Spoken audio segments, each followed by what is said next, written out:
Good morning, everybody. I believe we're going to see a video now.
And on behalf of the WWP group, I want to thank you all for joining us this morning, and to thank our fellow panel members that more than panel members are friends and can join us in this quick chat about sponsorship. So I want to thank Blanca Panzano, General Manager of Heuer Spain, Pedro Proença, President of Liga Portugal, and Ramon Amich, Managing Director of Nielsen Sports Spain, and Dermot Corrigan, actually, who will be our moderator.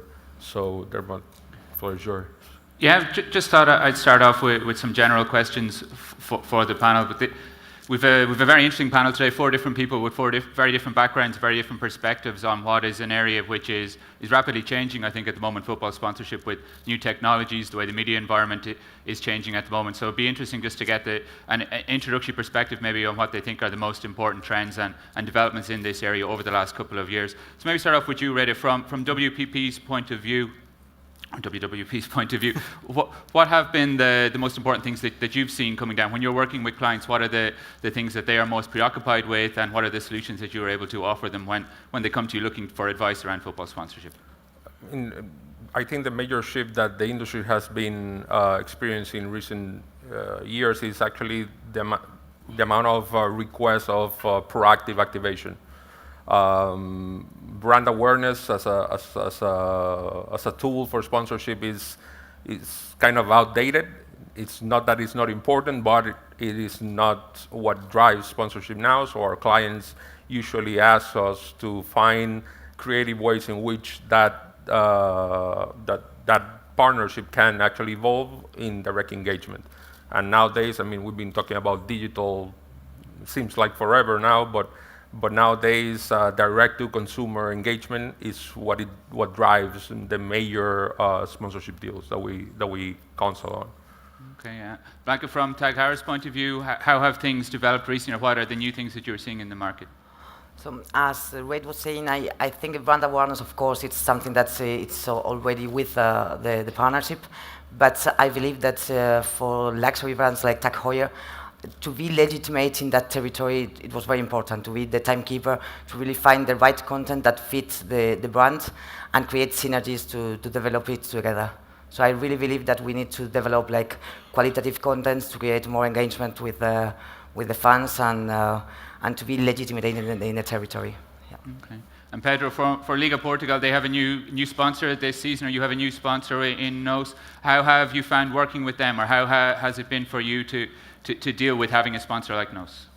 Yes, in Portugal, in this moment, we have 3 big competitions.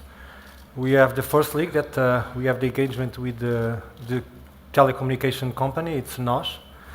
We have in the second league a Chinese company, it's Ledman, that we arrived to a new market. It was the Asian market.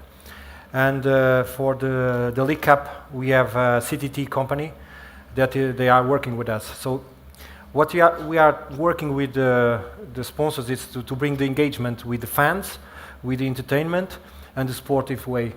So our relation is really nice, really good. We try to work together and to find a good way to find the same aim that we wanted. Okay. And Ramon, in Nielsen, what are the trends maybe towards data that you're seeing in the market that are most important to your clients at the moment? Yeah, actually following what Rayde said, it's quite challenging for us because we have been always the company measuring everything, but everything in terms of sports and football has been always quite easy. TV, audiences, exposure, brands, value. Mm-hmm. It's quite easy if you are a big company and you have all the metrics. But now in the last years, it had changed dramatically. It has been challenging, but it has been great and fantastic at the same time because we have added a lot of new sources. The source is not only TV and 90 minutes football. We have now players doing Periscope or brand generating their own content using social networks. And that's what we needed to add to our measure. And that's what our brands and also the rights holders are demanding to Nielsen.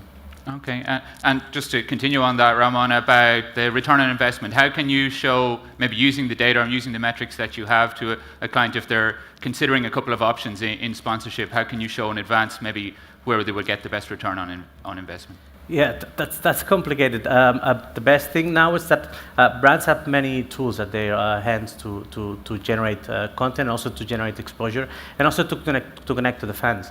Now it's not only about exposure. Some brands can really connect directly with the consumer, with the final consumer, and get some insights from it. Our main challenge has been to add some methods to the new sources, and also to do some segmentations to the consumers. It's not only about the mass consuming football, it's only to target some specific clients, really that fits with the brand. Adding some insights from the social networks, knowing the traffic, knowing the engagement, knowing everything what happens in the social networks, and being able to put together with the classical TV exposure in order to generate a unique value that is useful for the brand, to understand if the return of this sponsor is useful or not. Okay, and Rayde, to turn to you, when a company comes to yourselves and wants to communicate directly to sports fans, maybe to cut out the middleman from before, what type of advice or what kind of strategies can you give to them so that they can communicate directly to the fan? And basically look for the shortest way to engage them, and actually Liga Portugal has a good example of how they've done that with NOS and the virtual league, which is a fantasy game, and probably Pedro can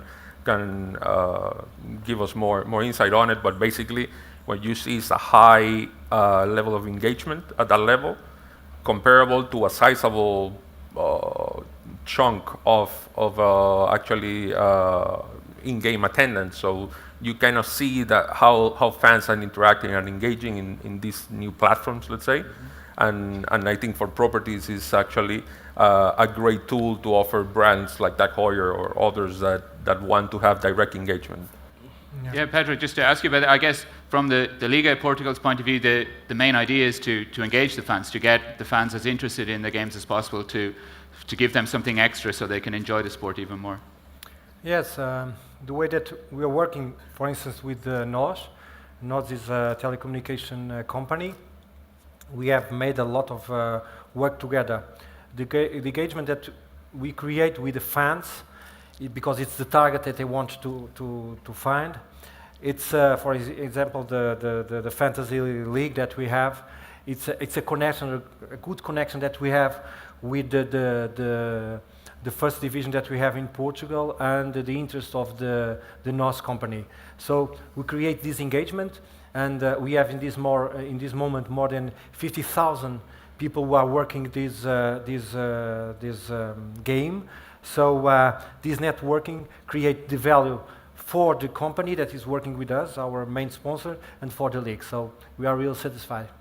Okay, and Blanca, you mentioned earlier that Heuer work really closely with La Liga, and you're the official timekeeper for La Liga. I guess that's a really good fit for yourselves if you're looking for even the image of the watch, everything like that. How has it been, or how did you arrive at that as an idea, and how has it rolled out over the time? Well, if you think about watches and luxury watches, we weren't there. And why Tag Heuer decided to get into the football? And the answer is why not? I mean, in football, it's all about passion, but it's all about everyone watch football. Everyone means like from men to women to young people to not that young people. So I mean, even luxury customers are there. So why not? And in addition, we were the only watches brand that was there. It was new territory, and we are pioneers. So we are really an avant-garde brand. We used to be the first in the Formula One. So why not being the first also together with Hublot, that is another brand from the group, in the football field. So we started with the Bundesliga, after with the La Liga, Premier League, and we are almost in the best leagues all over the world. We are still missing a Portuguese league. We'll fix that. For the next year. But I mean, our idea is new territories where you can reach the customer, and a very passionate customer, and we are luxury sportive watch. So it's a perfect fit with our DNA. Why not? And together with La Liga, we are developing, as you were saying, really nice synergies with the ambassadors program. That it gives us the opportunity to create really qualitative content with the ambassadors. And also we are developing programs, digital platforms like the pressure test, that it's everything it's about football. I mean, passionate about football, and watchers will meet them in a digital platform where they have the opportunity to answer about questions, to win really very beautiful experiences. So we are really developing qualitative and unique contents. Okay. And also we are launching the app for the connected watch. So that's the main idea. Okay, Rayde, that brings us on maybe to technology as well, to the applications that even some of the clubs use applications to speak directly to their fans, and then there's opportunities for sponsors to get involved in that as well, I'm sure. Is that something that is growing, or something that you see more of an interest in from your clients? It is. I mean, we came from the era in which just going to the stadium was the form of engagement for brands. Then we had websites, then we have apps, but now we have watches. Yeah. And actually, I don't see if you can get any closer than that, actually. And the idea is that through the watch, and that's the program that Tag Heuer is developing with the Spanish League, with La Liga, is that people can access content and all sorts of data or stats directly linked to their heroes and their teams on the wrist, which is basically a very intimate moment of actually enjoying the passion for football. So I think that's a great example of how technology is enabling direct engagement. I mean, couldn't be more direct. Okay, yeah. And Ramon, then, if the brands and the clubs or the federations or whoever are dealing directly with the fans, then they get a lot of data from that, I'm sure, that they're able to use. Is that something that Nielsen are able to help companies to use that data that they gather in order to know more about their fans and to drive new campaigns? Absolutely. It makes our life a little bit more complicated because, as you can imagine, NBA running the All-Stars on Twitter, or the NFL doing some matches in Facebook, also La Liga doing some matches in Facebook Live, Snapchat showing videos from the Olympic Games in Rio. It makes our lives more complicated because we need to track a lot more things. But obviously, we get much more data from the people watching this. As mentioned at the beginning, it's not the right holders controlling everything. Now it's the player doing things on Periscope, or the brands generating its own content. But at the same time, they get much more information about the people watching this, the people interacting on this content. Yeah. And Blanca as well, Cristiano Ronaldo is an ambassador for Tag Heuer, and he's somebody who is very active on Twitter and uses Twitter very well, I think, on Instagram as well. Do you work with, I'm not sure how much you can speak about Cristiano in general, but just with personalities, with stars of the game, in order to deal directly to their fans? Yes, I mean, the idea why we choose this kind of ambassadors is because they are the correct fit for the brand. Our claim is don't crack under pressure, and Cristiano Ronaldo really is the image of don't crack under pressure. So it's all about passion, but also perseverance. He's really a fighter. So, and in the other way, it's one of the best vehicles of communication worldwide. I mean, his platforms is just huge in terms of followers and engagement. So we believe it's the right fit, but it's not just about metrics, but also about persons and developing strategies that really works for both parts. Okay. And Pedro Cristiano is, of course, Portuguese and captained the Portuguese national team to victory in European Championships last summer. There are lots of other stars as well in the Portuguese league, some young players who are coming through. Is that something that the sponsors are eager to deal with, or something that you are able to show to sponsors that the talent is there within the Portuguese league? Yeah, of course. We know that we are a small league, and we have we know our right positioning. We call it our Liga. It's Liga creating value, because we create a lot of stars. If you're speaking about Cristiano and the other big players that we create, and they are in the whole world, we know the position of the Portuguese league. And we try to connect and to make this connection with the sponsors, because they know if they make the investments in the new talents, the new players, they are going to obtain the results in the end of the story. And Rayde, to come back to you as well, I've seen only recently that Juventus have partnered with Netflix, I think, to provide a new or 4-part documentary series. There's talk that Amazon and Manchester City might do something as well. Is that something that you're seeing more of, that the new technologies, maybe the internet is breaking up the market a little bit, is changing things a little bit, and there's opportunities there for your clients? It is, because and before those examples, you had Real Madrid with the Real Madrid series in Facebook as well, with GoPro. I mean, basically the name of the game now is direct to consumer, so how you can get directly to engage, and these platforms do provide you a lot of value and a lot of data that you then can, as a brand, can action on your commercial strategy. I mean, everyone is on Facebook, or almost everyone is either on Netflix or Amazon. So you are able to reach a wider audience by actually activating and engaging with your sponsorees in those platforms than from television, for example. And it's a more actionable engagement as well, because in digital platforms then you can push people to click through or to engage or give you direct feedback. Mm-hmm. So it is a new trend that is basically here to stay. And Ramon, then that, again, to go back to the data end of it, but that generates an awful lot of data for yourselves. Do you have particular strategies or tools that you give to your customers to enable them to take advantage of all the data that is generated? Yeah, we have launched this summer something like it's called Sports Connect, a dashboard that allows you to get all the data from all the sources where your brand or your club is visible in the world. Again, coming from the social network, Twitter, Facebook, Snapchat or YouTube, and to the classical TV, print and online media. Putting another topic on the table, we have to see sports and football a little bit more like entertainment. That's not advertising from my company, but we were bought 1 year ago. We were named Repicom. Now we are part of the Nielsen group. And it was clear from our headquarters in New York that Nielsen Sports should be part of the Nielsen Entertainment branch. We are not part of the watch or the buy classical fast consumer good data. We were rapidly positioned as part of the Nielsen Entertainment. We are together, our company, it's linked with Nielsen video games, Nielsen music, and Nielsen books, because they consider sports as entertainment. And that's something, a message I received from one of the managers of a very important league in Europe, that he told me, actually when we go to China, we are not competing against another league, another important league. We are competing against Netflix or against Disney or against people generating their own content. It's not only about football, it's only to generate attention and to get 1 or 2 hours of the time of these people that it's really far away from our country. And we need to be able to generate entertainment. I think that the Americans did it quite well many years ago, starting with a Super Bowl halftime show, something that it's easy, and for us it's really normal. But this is the way I think that the sport is moving on.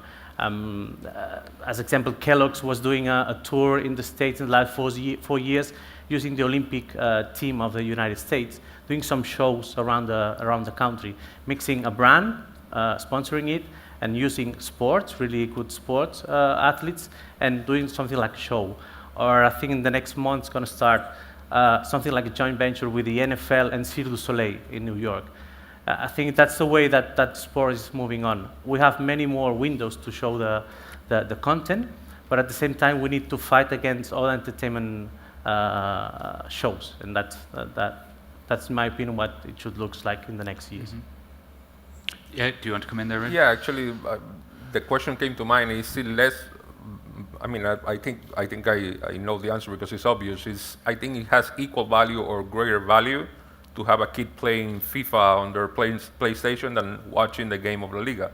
The exposure and the engagement, the tools to that engagement is different, but they are consuming a Football League product, and that's entertainment. So basically what the question is now that we need to create an open dialogue and be open-minded that not every fan, especially the younger generation, will consume your product the same way. And probably you will have a lot of La Liga fans that are La Liga fans because they play video games only, and they have never stepped on a football field to watch a game live.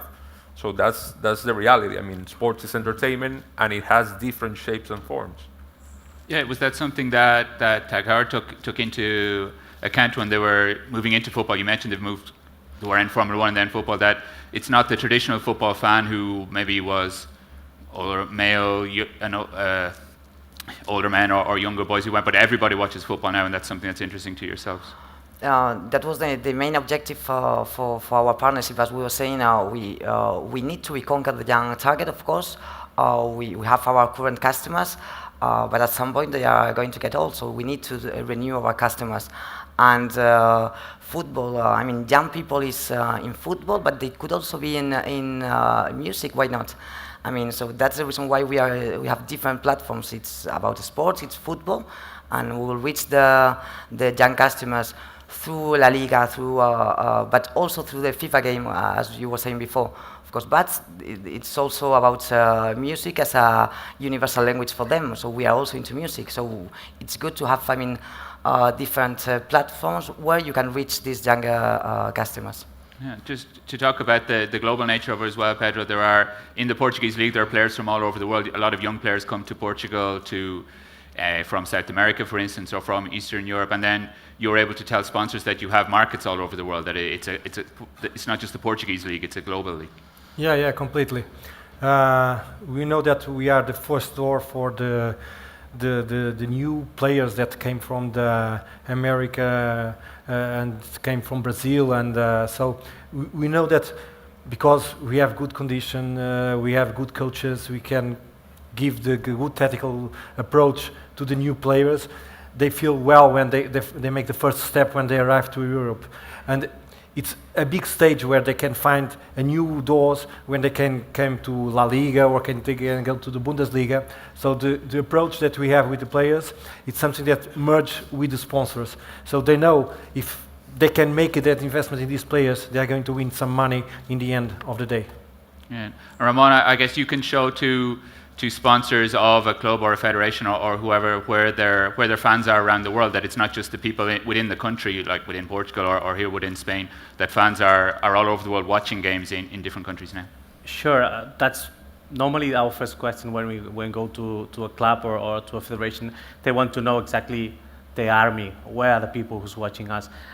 In Nielsen, there are many ways to do this, but in Nielsen at least we were conducting in the last 15 years every 6 months, regular market research in more than 40 countries, just to exactly know how many fans of each of the most important teams in the world are in Japan or South Korea or in the United States. At the same time, we are controlling the audiences of all of these countries. Obviously, it's quite funny. I mean, audiences could be funny. I know it's a lot of data, and we manage hundreds and hundreds of thousands of lines, but as an example, just to see that we are talking about technology, about new sources, about many complicated, sophisticated things. But I was checking the audiences of South Korea. Yes, sorry, I'm used to do these kind of things. And I was checking that 14 out of 15 most watched football matches in South Korea last season were matches from Tottenham Hotspurs. Just because a Korean guy is playing there. It means that at the end, we can manage a lot of things. And maybe that's again our business, but we can do many things, we can do many activities, but at the end, it's just a young guy playing in a team that makes the whole country move to this competition. And that's also a lesson for many broadcasters and clubs, that obviously you need to work on summer tours and you do a lot of activation, but sometimes just in a small thing, if we can call a small thing to buy a player, but at the end it's a small activity, can change dramatically the landscape of the competition in one certain country. And Rayde, when companies come to you for advice on football sponsorship, do they often have a particular market in mind, or they're thinking maybe about South Korea or about South America or somewhere, and you're able to help them to make a good fit with a club that could be Getafe have a Japanese player, Ibar have a Japanese player at the moment, for example?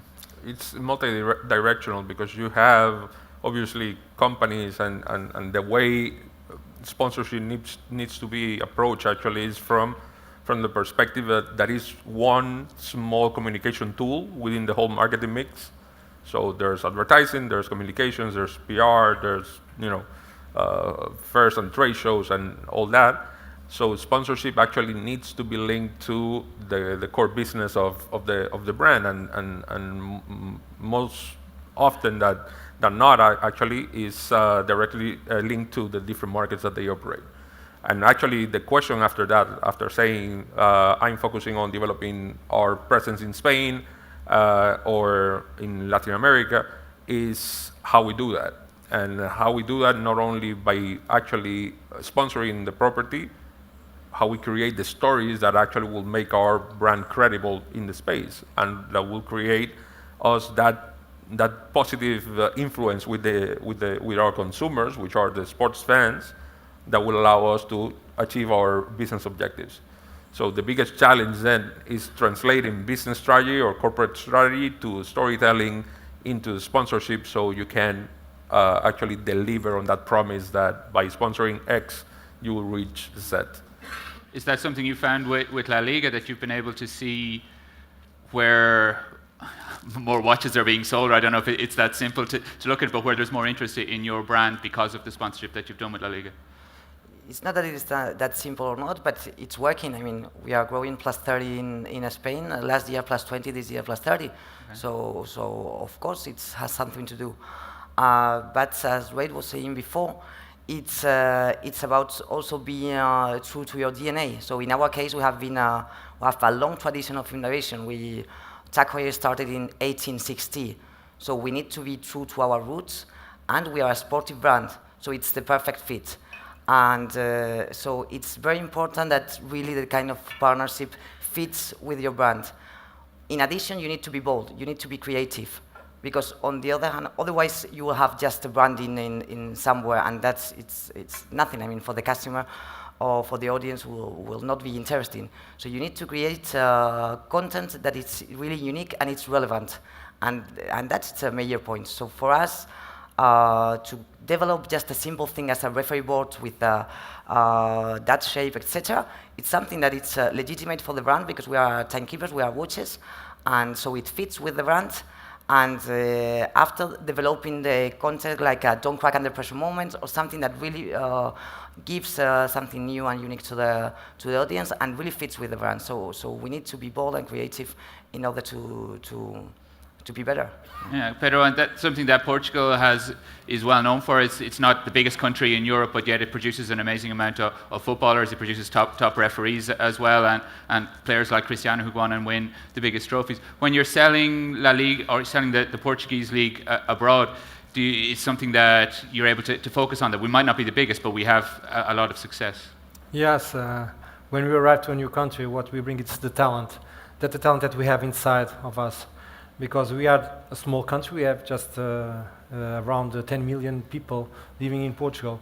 But like I told you, we can generate a lot of talent. We have good coaches, we have good players, we have good referees, and in the end, we can be a European championship. So it's amazing what the work that we are making inside of Portugal. And of course, when we have the brands that look to Portugal, the way that we develop our football, they can find in a cheap market a good investment to do it. So when we arrived, for instance, to China, and they have the names like Cristiano and the other good players, they know that they are going to make a good investment, because we bring the talent, we bring the value for the brands. In Nielsen's research, are you able to see which players or which teams or which countries are more popular in different markets? And I guess you mentioned there about South Korea before and Tottenham, but are there other particular surprises that you've seen, or other insights that you've been able to give to different partners? Yeah, actually it's quite amazing to see, again, the data, because it gives you a lot of surprises. It's amazing to see, like, for example, in Indonesia, the amount of people following the clubs of La Liga, for example, is huge. But if you see the audiences seeing that match broadcast at 1 a.m. or 2 a.m. in the night, it can have easily 801 million viewers, officially measured. It's not an estimation. It's crazy because, okay, for us it's quite normal that we want to see a match of Real Madrid, Atletico Madrid, Barca, etc. That's quite normal. But somebody living in Indonesia, to wake up at 1 a.m. or 2 a.m., for me it's a little bit of crazy. But it's incredible the way that they feel that football. Indonesia, it's a perfect case. We have seen also the growth of the interest in sports in Asia, especially in China. Let's see what happens with the domestic league. Obviously, in those countries where the domestic league is not so hard, not so powerful, they used to watch foreign leagues. It's also interesting the development of the soccer in the United States, especially, for example, the audiences from La Liga growing a lot in the last 2 years. It's not only about the Hispanic population watching the Spanish teams, it's about the whole country watching the matches of La Liga, for example. Traditionally, South America, it's quite easy because football is part of their culture, or the culture, I would say. And obviously, one of the focus is going to be Africa. It's quite complicated in terms of market research because it's not easy, it's not cheap to do market research in those countries in Africa. And also because the interest behind from the brands is not so big enough at the moment. But it's going to be interesting how these things evolve in the next years. Yeah, Rayde, back to you. You mentioned, just to pick up on something you said the last time about telling stories, that the football it's full of great stories. You know, every club, every team, every player has lots of stories. How can you connect those stories to a brand to decide which stories fit best with the story that the brand wants to tell itself? It will depend on the company, but I think that the story, I mean, we know the heroic stories about, that penalty that gave you the Champions League, or that, save in the last minute or whatever. But actually the stories that resonate better with fans beyond the football pitch are the true to their life stories. So how Cristiano Ronaldo lives, and actually if he likes watches or not, or we know that he likes cars, so which cars he has, and then you create that bond that allows you to have an aspiration towards certain people that say, one day I aspire to be that guy because of the life that he leads, right? So actually that's the type of story that you need to create, because it's not a story about performance, or shouldn't be about performance, but because in sports you win and you lose, and usually brands don't like to be marketing when their teams that they sponsor lose. It's not a wise move, let's say, but it's about the reality of seeing them as other human beings, that they have interests like the rest of us, and that actually brands are enablers to that side of the story. Yeah. We usually see them in their kids playing, but brands that can create that 360 view of those heroes, being individually or as a collective, as a team, are the ones that actually travel farther. Yeah, I would imagine that idea of the lifestyle is something that Tag Heuer are very keen to get across or to sell with their relationship with football.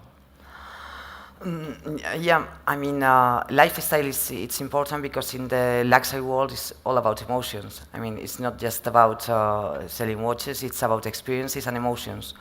So how football fits, football it's about passion, and that is an emotion. And in the luxury world, you need to create an storytelling that it's, as we were saying, relevant, and really your customer would love to have that lifestyle. So at the end, your brand is not just about one value or another value, it's about a lifestyle. And as the persons, we are profiles with different registers. That means that you love football, but you also love to practice another sport, you also love music.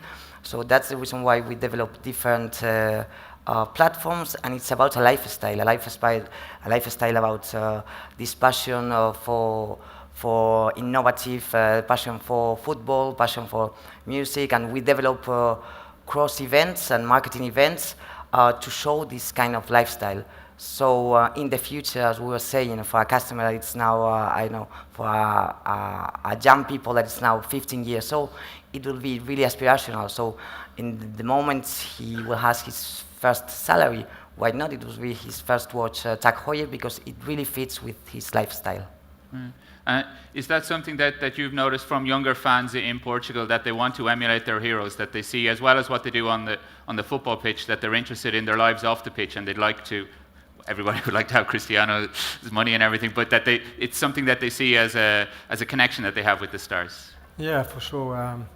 It's something that we have to create the conditions to the big brands to show the other side of the story, the interest of the life of Cristiano or the other stars that we have in Portugal. It's something that we are really worried when we work in La Liga. So our work is to create conditions, to create stars, to create content to the sponsors. They are going to make the good investments for this football. So we know that is the other side of the story, that the people are involved and they want to know more about that. And Rayde, just on that about creating content, that you see now that clubs and federations are themselves becoming like content providers, almost like studios, and they produce a huge amount through their TV channels, their apps, their websites and everything. Is that something that is that changes the marketplace? It cuts people out of the marketplace. Maybe it offers other opportunities for different people in the market as well. It goes with the sign of how people are consuming entertainment and sports, and it's fitting that the properties themselves actually are able to be flexible enough to actually create new content. But I think that what we are starting to see now with leading brands is that they will actually be the content producers themselves. So it's another step forward in terms that a brand can come to a property and say, we have this idea for a content piece around lifestyle, and this is how we're going to do it. We will elevate your positioning as a property, club, player, or league, and we will be able to convey our message directly. So it goes in the same line, but it will be a step closer to our engagements, actually having the narrative of brands as well. Okay, Ramon, you want to come in on that? Yeah, on this, I mean, we have great examples of brands generating their own content. I think one of the best examples is Red Bull. What we have seen with Felix Baumgartner with the Jump 2 years ago, I think most of us were watching TV. And actually, if you think that's a brand generating its own content, and everyone is watching on it, it's a perfect spot. Obviously, it costs a lot of money, but you get a lot of attention. There are other examples like Samsung, for example, something related to what Rayde was saying, to see the athletes or the sport people in another way. Samsung launched a couple of years ago something called School of Rugby.